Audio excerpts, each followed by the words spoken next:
오늘의 말씀은 1세기 그리스도인의 신앙생활의 모습을 우리에게 전해주고 있습니다. 1세기의 교회라고 하면은 우리가 초대교회를 생각하죠. 뭔가 다이나믹한 교회죠. 전도가 활발하게 일어났고, 그 다음에 기사와 표적이 많이 일어나는 교회이기 때문에 1세기 교회 생각하면 뭔가 완성되었을 것 같은 그런 생각을 우리가 하게 되지만, 1세기 교회는 박해가 많은 교회였고 또 시작하는 교회이기 때문에 문제도 많이 발생했던 교회죠. 오늘 말씀은 1세기 초대교회의 한 교회 안에 일어난 그들의 실상을 우리에게 보여주고 있는 그런 말씀입니다. 흥미롭죠. 우리가 성경을 읽을 때 항상 그 말씀이 나온 배경을 생각할 줄 알아야 됩니다. 우리가 말을 그냥 하지 않죠. 말을 할 때는 그 말이 나오는 환경이 있는 거예요. 배경이 있는 겁니다. 예를 들면 근심하지 말라 이런 말을 어느 분이 했다면 그 배경에는 뭐가 있습니까? 근심하고 있는 거야. 그게 배경이죠. 그러니까 오늘의 말씀을 뒤집어서 생각할 줄 알아야 됩니다. 예를 들면 17절에서 이제부터 너희는 이방인이 그 마음에 허망한 것으로 행함과 같이 행하지 말라 이렇게 말했다는 것은 뭡니까? 에베소서 교인들 중에 다는 아니었겠지만 일부는 이방인처럼 사는 그리스도인이 있다 그 말이잖아요. 그죠? 근데 원래 에베소 교인들이 대부분 이방인으로 시작을 했으니까 그 말의 뜻은 신분이 이방인으로 살았다는 그런 의미가 아니고 이방인들의 행실, 잘못된 이방인들의 품성과 행실을 따라 사는 사람들이 있다라고 하는 전제에서 시작이 되는 거죠. 신분이 아니라 삶의 내용을 말하는 겁니다. 이걸 오늘날의 메시지로 바꿔보면 어떤 말씀이 되겠습니까? 불신자처럼 사는 그리스도인이 있다. 그 말이 되는 거죠. 이방인처럼 사는 그리스도인들이 있다라고 하는 말의 뜻이 바로 그렇다는 겁니다. 이방인의 특징은 무엇일까요? 오늘 그 말씀을 보면은 이방인이 그 마음에 허망한 것으로 행함과 같이 행하지 말라라고 했을 때 이방인의 특징은 무엇인가요? 허망이라는 단어가 있죠. 마음에 허망한 futility of their thinking, 생각에서 나오는 쓸데없는 생각들, 혹은 킹제임스 버전에서는 the vanity of their mind라고 했는데요. 마음의 허무함, 마음의 허무함에서 나오는 행동들, 이걸 주목해야 됩니다. 허무하면은 나는 허무하다 하고 거기서 끝나지 않고 허무하니까 어떤 행동을 하게 됩니다. 그 행동을 함께 얘기를 하고 있다는 거죠. 예. 마음의 허망함이라고 오늘 본문이 설명을 했는데 마음의 공허함, 공허라는 말을 여러분 아시죠? 빌공자, 빌허자를 썼어요. 이게 이방인의 특징이라는 것입니다. 마음이 늘 공허하다는 거예요. 목적도 없고 방향도 없고 초점도 없는 그런 삶을 그들이 살아가고 있기 때문에 공허한 것이죠. 원래 허망이라는 헬라어 단어는 우상 숭배한 것과 관련된 용어로 사용되고 있습니다. 또 이 단어는 그러니까 하나님이 없으니까 우상을 숭배하니까 허망하다 그런 것을 암시한다 그런 말입니다.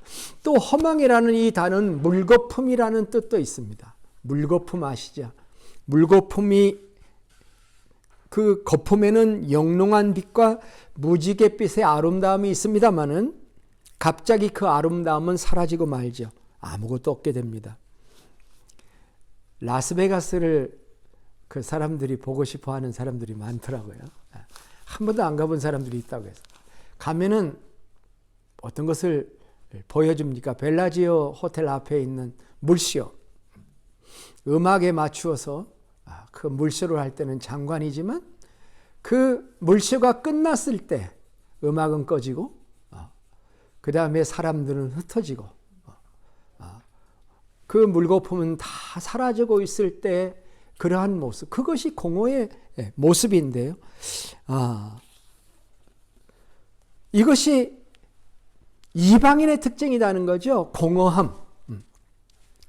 우리는 솔로몬서에서, 솔로몬이 쓴 전도서에서 그런 익숙한 표현을 볼 수 있습니다. 전도서 1장 2절부터 4절을 보면 이렇게 돼 있죠. 전도자가 이르되 헛되고 헛되며 헛되고 헛되니 모든 것이 헛되도다. 해 아래에서 수고하는 모든 수고가 사람에게 무엇이 유익한가? 한 세대는 오고 한 세대는 가되 땅은 영원히 있도다. 영어 성경으로 읽어보니까 재밌더라고요. 헛되고 헛되며 헛되고 헛된 일을 영어 성경에 이렇게 해놨어요. meaningless, ness가 아니라 less.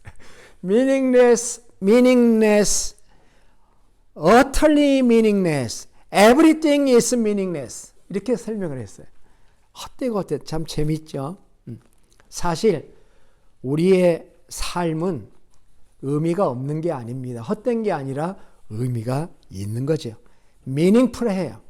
그리고 significant해요. 아주 의미심장한 것입니다.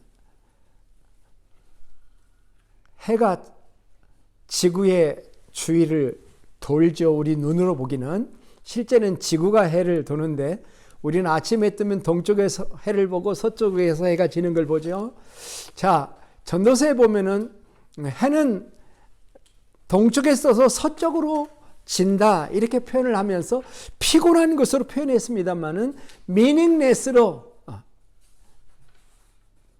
표현하고 있습니다만 아닙니다. 해가 동쪽에서 서쪽으로 뜨는 것이 얼마나 의미가 있는데요. 그것 때문에 하루가 시작되고 아침에 광명이 있고 모든 식물이 자라고 해가 지기 때문에 모든 사람에게 안식이 주어지고 편안한 밤에 잠을 잘 수 있는 거죠. 돌이켜보면 그것은 의미 없는 일이 아닙니다. 의미가 있는 일이죠. 그런데 왜 이방인들은 그렇게 삶이 허무할까? 의미 없다고 생각할까? 그것을 오늘 본문은 뭐라고 얘기를 하고 있냐면은 그들의 삶에 하나님이 거하지 아니하기 때문이다. 그렇게 설명을 하고 있는 거예요. 이게 18절에 이렇게 나와요. 그들의 총명이 어두워지고 그들 가운데 있는 무지함과 그들의 마음이 굳어짐으로 말미암아 하나님의 생명에서 떠나 있도다. 그렇게 얘기를 했습니다. 예. 하나님으로부터 분리되어 있기 때문에 하나님으로 분리되어서 무지함과 마음이 굳어짐 때문이라고 합니다. 그런 상태이기 때문에 의미를 알 수가 없다. 그런 상태이기 때문에 공허하고 허무하다 이렇게 얘기를 하는 것입니다. 하나님의 생명이야말로 우리의 최고의 리소시스, 우리의 자원이죠. 우리가 그분으로부터 받는 영과 육의 은혜들을 우리가 힘입고 살아가야만 우리가 공허하지 않는 건데 그것이 단절되어 있기 때문에 얼마나 불행한 것인가 이렇게 얘기를 하는 것입니다. 그래서 그들의 총명이 어두워졌고 그들은 암흑 가운데 있는 것과 같다 이렇게 얘기를 하고 있습니다. 자, 그런데 문제는 공허함은 공허함으로 끝나고 한숨을 한번 쉬고 끝나면 되는데 이 공허함이라고 하는 것이 그렇게 끝나지를 않습니다. 이방인의 삶에 대한 두 번째 묘사는 19절인데 그들의 행함에 대한 이야기예요. 첫 번째는 공허함은 마음의 상태의 허망함에 대한 이야기고 두 번째는 그 상태로부터 결과되어져 나오는 행함에 대한 이야기라고 말할 수가 있습니다. 허무가 액션으로 바뀐다는 거예요. 그것이 뭐냐면 19절에 나와 있는 대로 그들이 감각 없는 자가 되어 자신을 방탕에 방임하여 모든 더러운 것을 욕심으로 행하매 방탕의 생활을 하게 된다는 것입니다. 더러운 것을 욕심으로 행한다는 것입니다. 그런데 거기 모든이 들어 있습니다. 모든 더러운 것, 방탕의 생활, 이것이 액션으로 나오는 거예요. 허무함에서 끝나면 그것이 영향을 덜 미칠 텐데 그 허무함이 방탕으로 나오게 된다. 모든 더러운 것을 욕심으로 행하게 된다. 이렇게 얘기를 하고 있습니다. 그게 뭐지? 그럼 무슨 욕심을 행하게 되나? 본문에는 잘 나와 있지 않습니다. 근데 사도 바울의 로마서, 예를 들면 로마서 1장 29절로부터 31절에 가면 거기 21가지가 나와요. 21가지 세상 사람들의 죄에 대한 얘기가 나오는데 잠깐 들어보세요. 모든 불의, 추악, 탐욕, 악의가 가득한 자요. 시기, 살인, 분쟁, 살인, 악독이 가득한 자요. 수근수근하는 자요, 비방하는 자요, 하나님께서 미워하시는 자요, 능욕하는 자요, 교만한 자요, 자랑하는 자요, 악을 도모하는 자요, 부모를 거역하는 자요, 우매한 자요, 배약하는 자요, 무정한 자요, 무자비한 자라. 에베소서에서는 공허함에서 나오는 방탕과 타락의 모습이 구체적으로 나오지 않습니다. 그런데 그게 또 나와요. 언제 나오냐면은 뒤에 조금 더 가서 보면은 4장 25절부터, 오늘 말씀 아니에요. 다음 주 말씀이 될 텐데 25절로부터 32절에 읽어보면 거기에 그 방탕의 결과의 죄에 대해서 얘기를 하고 있는데 어떤 것을 예로 들고 있냐면 다음 주에 말씀할 거니까 읽지는 않겠습니다. 정리하자면 이거예요. 거짓말하는 것, 분노를 잘못 사용하는 것, 도둑질하는 것, 그리고 말이 더러운 것, 이런 것들의 목록을 에베소 교회에다가 사도 바울이 지금 하고 있는 것입니다. 로마서 1장에 비해서 에베소서에 주고 있는 목록은 많이 약화되었습니다. 아마 그것은 그만큼 에베소 교인들의 믿음이 어느 정도 자랐기 때문에 로마서 1장에 나와 있는 죄로부터 많이 성장했기 때문이 아닌가 그렇게 생각해 볼 수가 있습니다. 그러나 로마 교회나 에베소 교인들의 동일한 것은, 동일한 말씀의 포인트는 무엇이냐면 우리는 절대로 이제는 이방인처럼 살 수 없다라고 하는 얘기를 하는 거죠. 왜냐하면 우리가 그의 생명 안에 이미 들어있기 때문이다라고 하는 것입니다. 하나님이 우리를 구원해 주셨고 우리에게 구원받은 자가 살아갈 수 있는 환경인 교회를 우리에게 생명줄로 공급해 주고 계시기 때문에 그 머리이신 예수님으로부터 나오는 말씀과 온갖 영양소와 생명의 자양분을 공급받고 있기 때문에 아직 우리가 완전하지는 못하다 할지라도 여전히 정과 흠이 많은 사람임에도 불구하고 우리는 빛 가운데 있고 아직도 우리의 삶에 어두운 부분의 그림자가 있다 할지라도 우리에게는 희망이 있다는 것입니다. 우리는 이제는 이방인처럼 삶을 살아갈 수 없는 존재라고 하는 사실, 이것이야말로 우리에게 옛사람을 벗어버리라고는, 이제 뒤에 나오는 교훈이 옛사람을 벗어버리라고 하는 것에 강력한 근거가 되는 것입니다. 왜냐하면 우리는 이제 이방인처럼 살아라 라고 누가 우리를 유혹한다고 한다면 우리는 본성이 거슬립니다. 그래서 그대로 살아간다고 하는 것을 우리는 더 이상 억셉하지 않습니다. 옛날에는 죄를 짓는 게 맛있었어요. 그런데 이제는 하나님의 말씀대로 살지를 못해도 그 말씀대로 살아야 된다는 것이 우리의 본성이 됐기 때문에 우리는 그 옛날의 삶을 살라고 얘기하는 것을 따라갈 수 없는 존재가 되었다라고 하는 것입니다. 그래서 사도는 이제 그렇게 얘기하는 것입니다. 이제부터 너희는 이방인이 그 마음에 허망한 것으로 행함과 같이 하지 말라. 그런데 우리가 이방인처럼 허망한 마음을 가지고 행동까지 나오는 그런 삶을 살아가지 말라고 사도 바울이 권면할 때 어떤 근거를 가지고 우리에게 그 말을 하고 있느냐라고 하는 겁니다. 사도는 오늘 본문 말씀 17절을 다시 보겠습니다.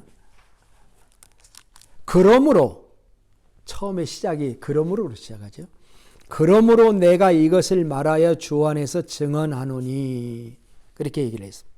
여기에 두 가지 단어를 주목해서 보기를 원합니다. 하나는 그러므로, 그 다음에 증언하노니라고 하는 단어입니다. 그러므로는 항상 앞에 나와 있는 것을 종합하는 말이라고 그랬죠?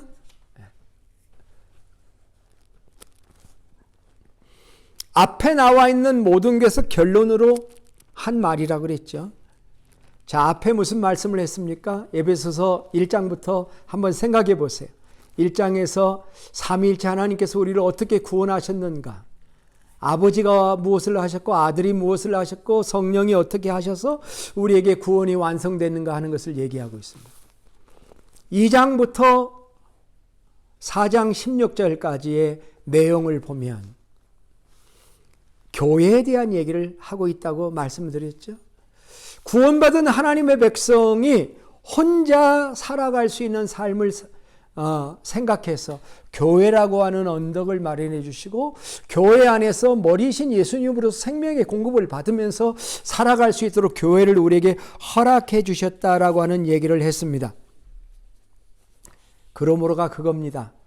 이 사실이 전제되지 않고는 우리에게 이렇게 살아라 저렇게 살아라 하는 교훈이 큰 의미가 없어요. 왜냐하면 살아낼 수 있는 동력이 없기 때문에 그렇습니다.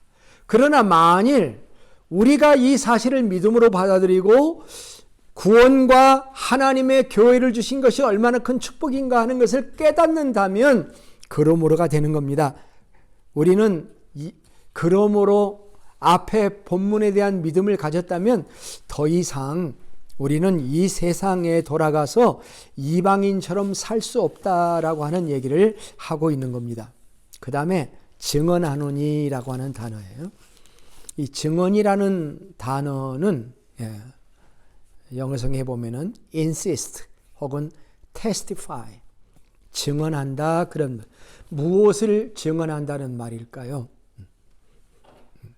사도 바울이 증언한다는 것이 그 내용이 무엇입니까? 물론 첫째는 복음에 대한 얘기인 것이 분명해요.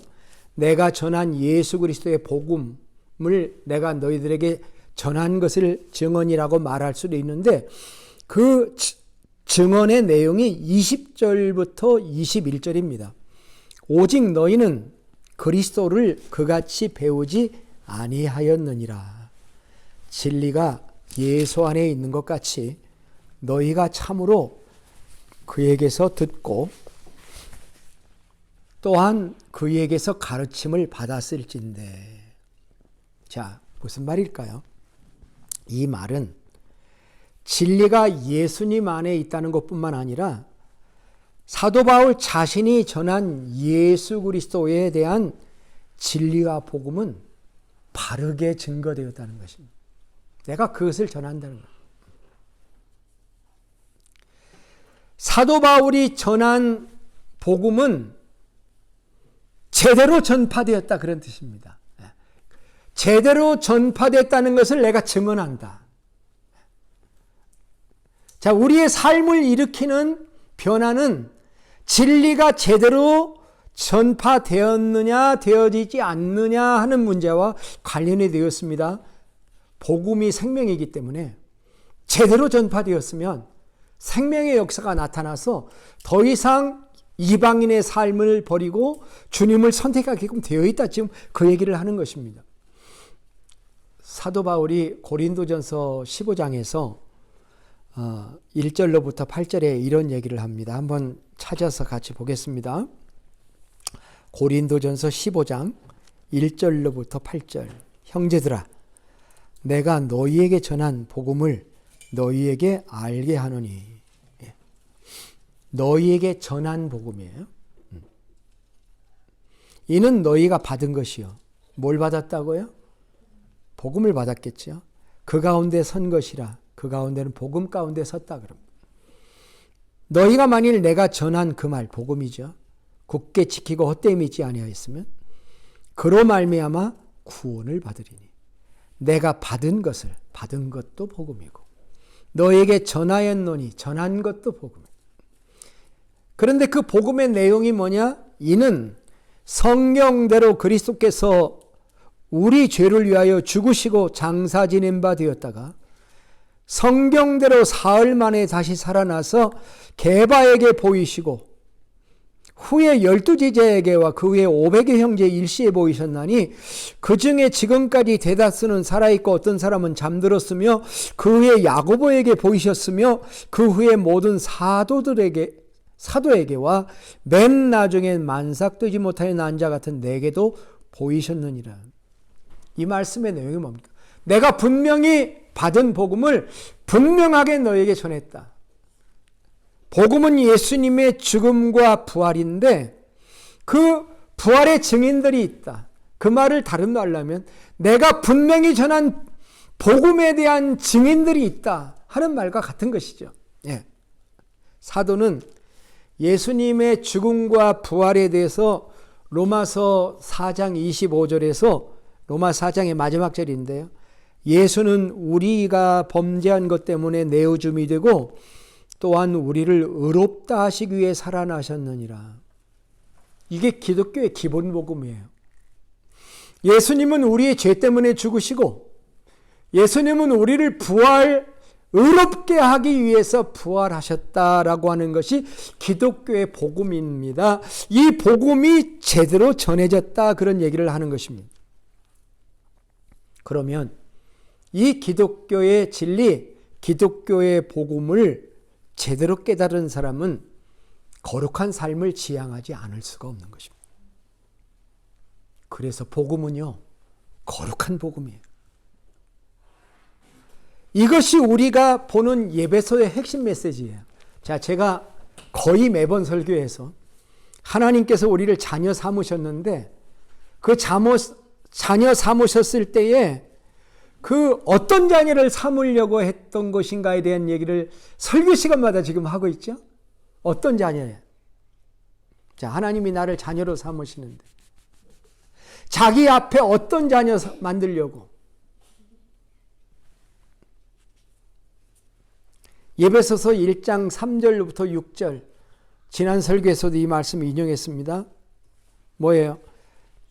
찬송하리로다 하나님 곧 우리 주 예수 그리스도의 아버지께서 그리스도 안에 속한 하늘에 속한 신령한 복을 우리에게 주시되 곧 창세전에 그리스도 안에서 우리를 택하사 우리로 사랑 안에서 그 다음 구절 우리로 사랑 안에서 선택을 하셨는데 창세전에 신령한 복을 주셨는데 그 신령한 복의 내용이 뭐냐? 우리를 선택해가지고 사랑 안에서 뭐예요? 그 앞에 거룩하고 흠이 없게 하시려고.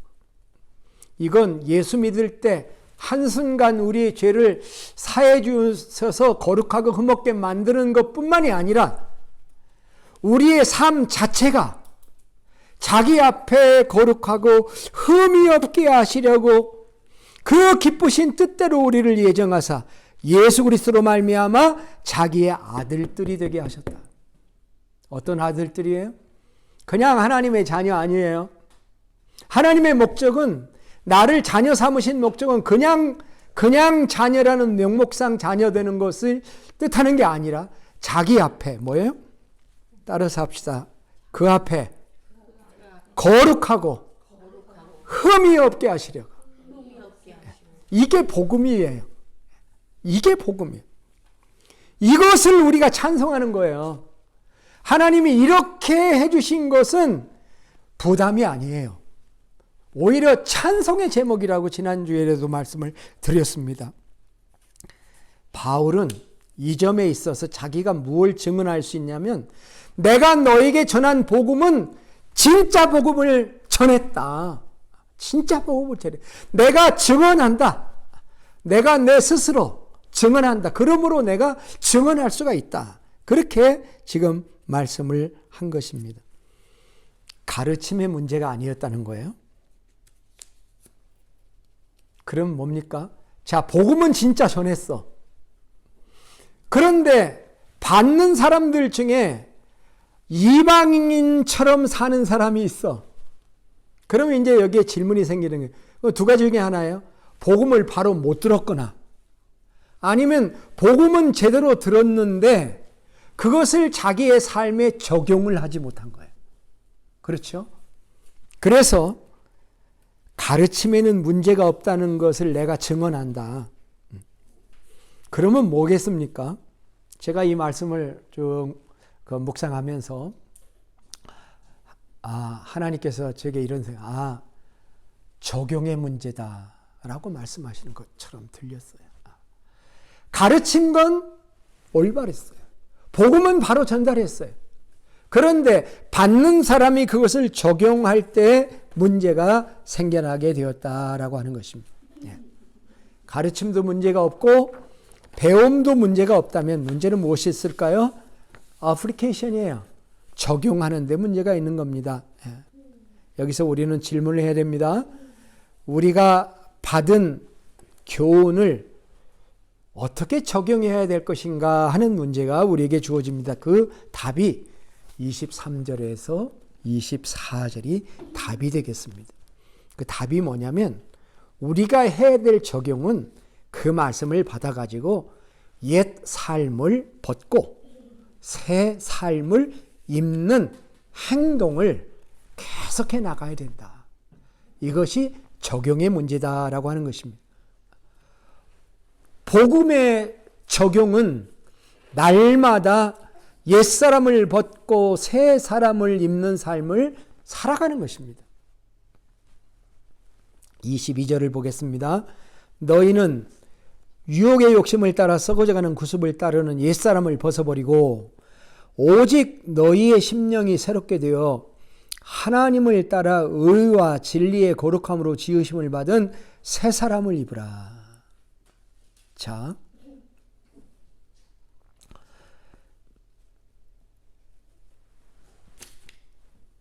잘 봐야 됩니다.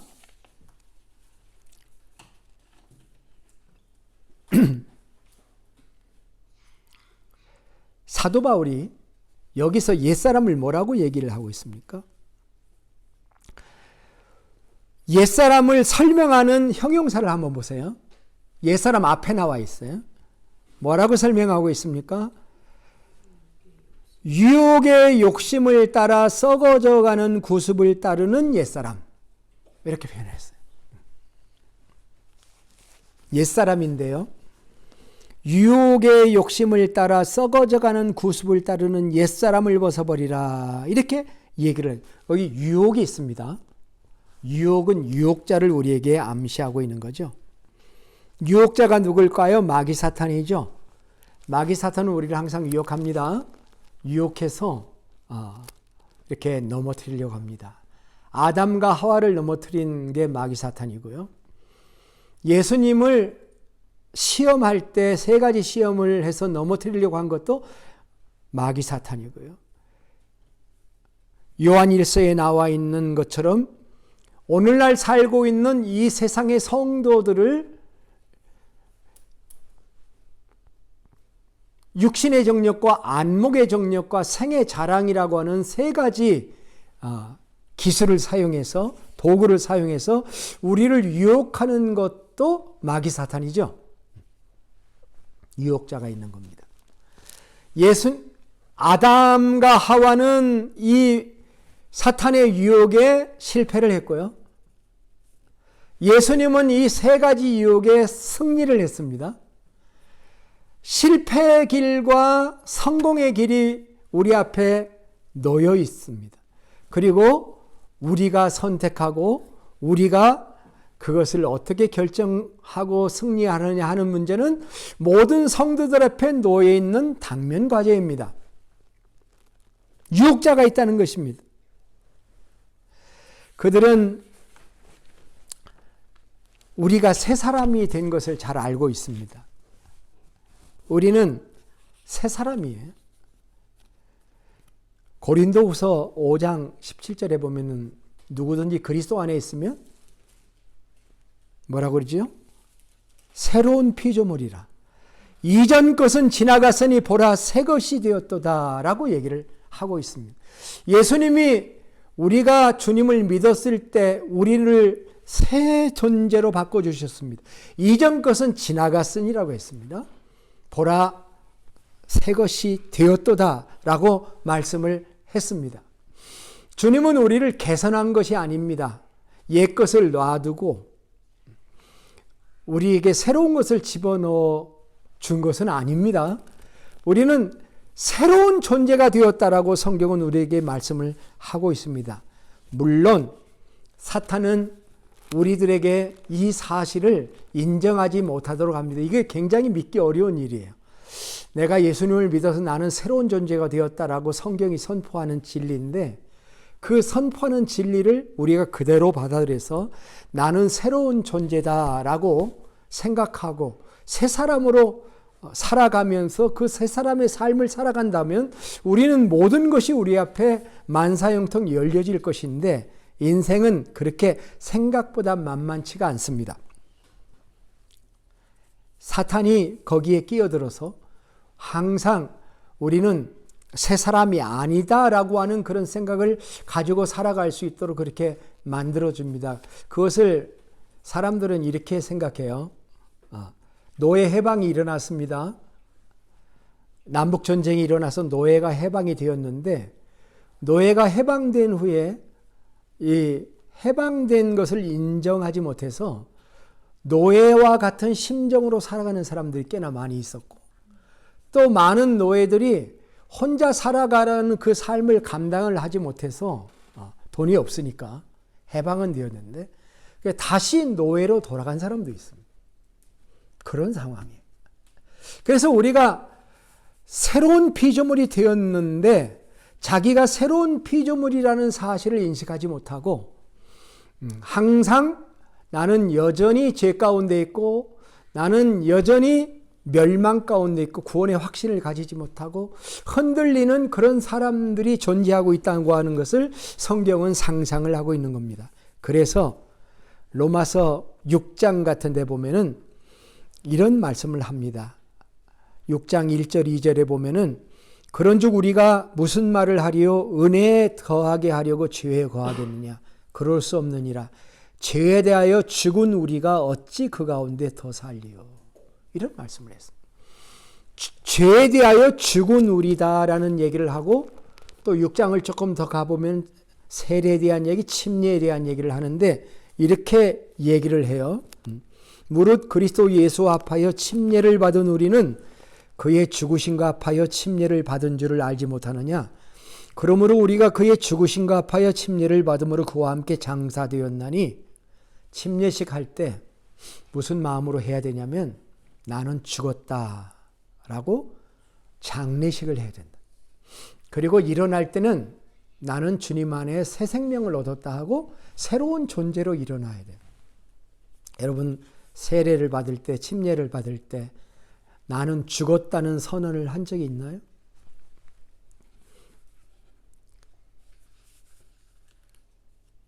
주님이 나를 위해 죽으시고 내 죄 때문에 십자가에 죽으셨는데 하나님의 아들 예수 그리스도께서 나를 위해 내 죄 때문에 죽으셨다는 것을 정말 인정하면 그때 내 마음속에 어떤 생각이 드냐면 나는 죽었다 이제.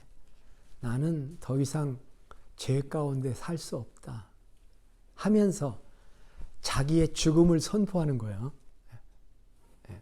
자기의 죽음을 선포하고 그리고 나는 이제 새로운 하나님의 자녀로서의 삶만 살아있다.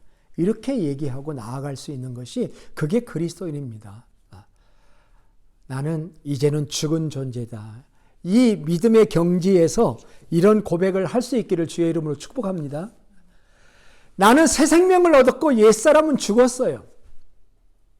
그런데 그 옛사람이 여전히 살아있고 그 옛사람이 죽은 내가 살아있는 거예요. 망령입니다. 여러분 그 오페라의 망령이라고 하는 그런 영화도 있는데 망령이 뭡니까? 죽은 혼이에요. 살아있는 게 아니에요. 살아있는 것에 죽었는데 그 죽은 자의 혼이 살아있는 게 망령이죠.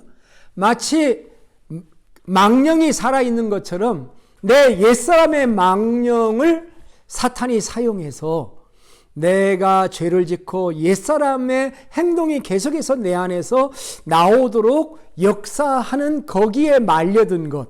이것이 예수 믿고 구원받았고 복음을 확실히 깨달았으나 옛사람의 삶을 사는 사람의 모습이라고 성경이 우리에게 얘기를 하고 있는 것입니다. 이럴 때에 우리는 어떻게 살아야 할까요? 어떻게 살아야 돼요?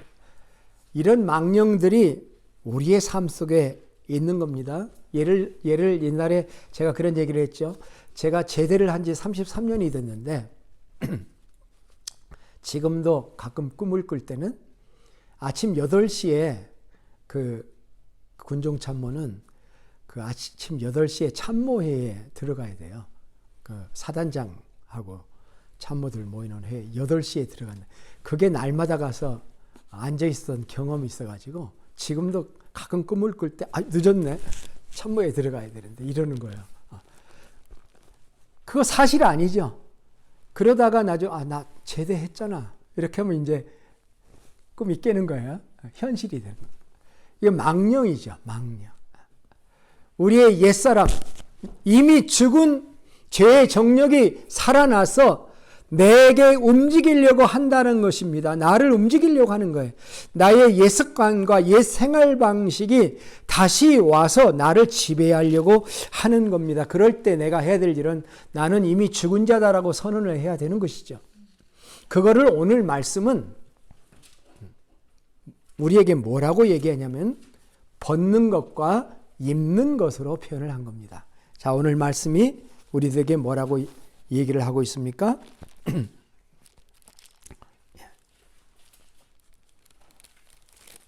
자, 적용의 문제라고 그랬죠?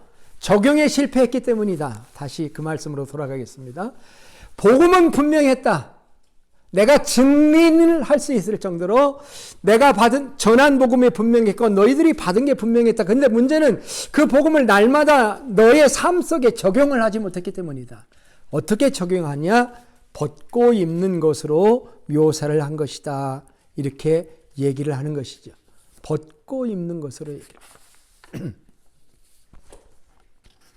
아침이 되면은요, 여러분 그 옷을 새로 갈아입죠? 직장에 다니는 사람이거나 안 다니는 사람이거나 아침이 되면은 새 옷으로 갈아입습니다. 그렇죠? 그것과 같은 것입니다. 어제 하루 동안 고단하게 내 삶을 살았습니다. 이 세상에서 묻는 삶의 먼지가 있고요. 내 몸에서 나오는 향과 몸에서 나오는 진액이 있는 것처럼 어떤 때는 내 옛사람의 모습인 정욕이 내 안에서 나와서 내 옷에 흔적이 남아있고 어떤 때는 영적인 전투를 치열해서 피 흘리는 흔적이 내 옷에 내 몸에 나타날 수가 있는 거죠. 그 옛사람의 흔적을 볼 때 낙심하지 말고 벗는 일과 입는 일을 열심히 해야 되는 거예요. 벗는 일은 뭔지 알겠죠? 벗는 일을 열심히 하고 입는 일을 열심히 해서 옛사람은 벗어버리고 새 사람을 입는 일을 우리가 해 나가는 이 삶의 날마다의 삶의 결단이 따라지지 않으면은 우리도 옛사람의 행동을 옛사람이 아니나 옛사람은 죽었으나 죽은 옛사람의 망령이 나를 지배해서 또 사탄의 역사 가운데서 그런 삶을 살아갈 수 있는 거다.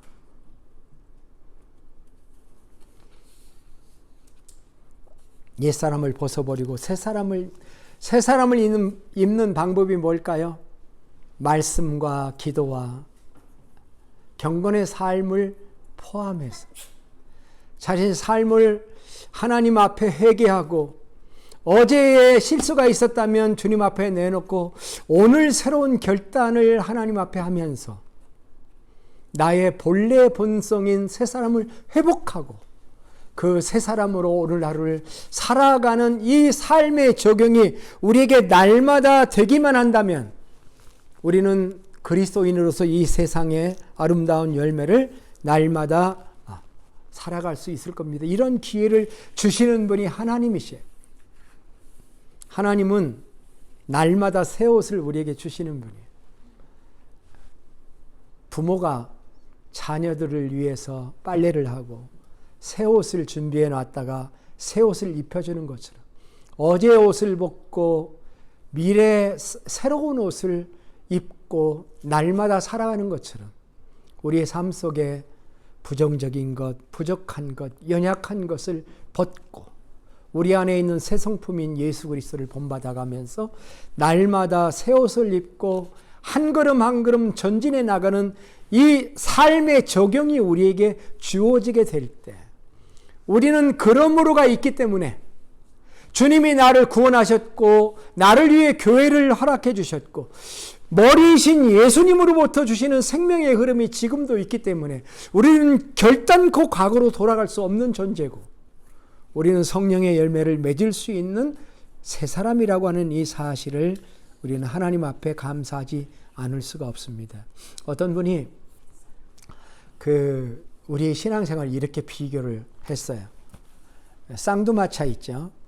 두 마리의 말을 이렇게 양손에 딱 잡고 끌고 가는 마차가 있잖아요. 옛날에는 이런 마차가 많았습니다.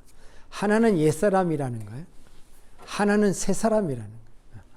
옛사람과 새사람을 고삐를 쥐고 가는 것은 나예요.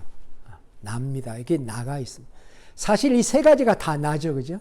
옛사람이라는 나도 있고 새사람이라는 나도 있고 그것을 고삐를 쥐고 있는 또 갈등하는 내 자신이 있습니다.